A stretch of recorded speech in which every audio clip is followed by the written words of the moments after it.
এইগুলি মানে আগুন খেয়ে হজম করা কিন্তু কঠিন। আমাদের নেতা জনাব তারেক রহমান, ওনার সাথে যেহেতু আমাদের ব্যক্তিগতভাবে কাজ করার সুযোগ হয়, ওনার বক্তব্য শুনলে মনে হয় তারা এই সাহস পেত না, কারণ দলের প্রতিও এমন কোনো কর্মকাণ্ড সুযোগ নেই করার। আমি বিশ্বাস রাখি আগামী দিনে তারা আস্থা করে নিক্ষিপ্ত হবে। তারেক রহমান একটি কথা আপনারা লক্ষ্য করে থাকবেন, ওনার বক্তব্যে উনি বলেছেন পরপর দুইবারের বেশি কেউ প্রধানমন্ত্রী হতে পারবে না।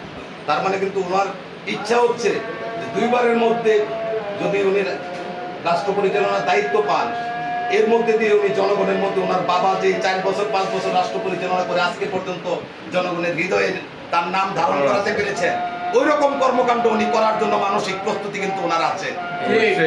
আপনারা যদি মনে করেন যে না নাম বিক্রি করে ধান্দা বিক্রি করে চলবো বা এরকম সুযোগ কেউ পাবে না, আমি আশাবাদী। আজকে আজান দিচ্ছে, ওনার সাথে কথা বলে আমার এরকম একটা আত্মবিশ্বাস তৈরি হয়েছে এবং এই জন্যই এখনো মাঠে ঘাটে দৌড়াই। না হলে আমাকে অনেকে বলে যে টাকা পয়সা নাই, মাফিয়া, অনেক মানে টাকাওয়ালা মালিকের সাথে লড়াই করতেছি, তাইলে হয়তো মাঠ ছেড়ে চলে যেতাম।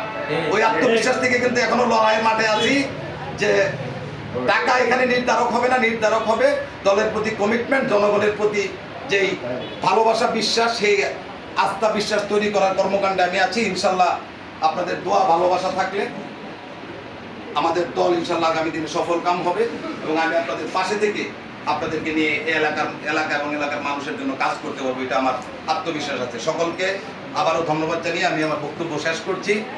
ইনশাল্লাহ আগামী দিনে আমরা এই বাংলাদেশকে একটি ন্যায় বিচারের, শান্তি সম্প্রীতির, সমতার বাংলাদেশ হিসেবে গড়ে তুলব, যার লক্ষ্যে আমাদের এই তরুণ ছাত্র যুবক শ্রমিক জনতা তাদের জীবন দিয়ে আমাদের সেই সুযোগ তৈরি করে দিয়েছেন। সেই সুযোগটা আমরা ইনশাল্লাহ কাজে লাগাবো সবাই মিলে।